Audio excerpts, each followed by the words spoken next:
Trampdan Xamneyə açıq mesaj. Mən yatmaqdan qorxardım.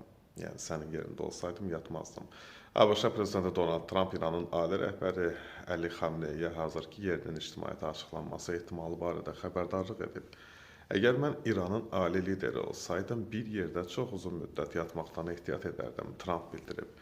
Daha əvvəldə xəbər verildiyi kimi, ABŞ prezidenti Donald Trump danışıqların çıxılmaz vəziyyətə düşəcəyi təqdirdə İrana qarşı güc tətbiqini istisna etmədiyini bildirib.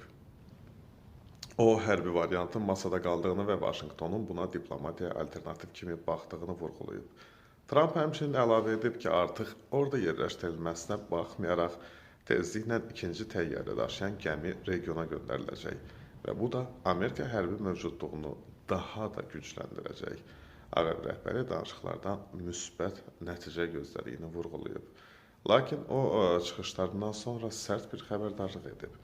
Diplomatiya uğursuz olarsa, İran üçün çox pis olacaq.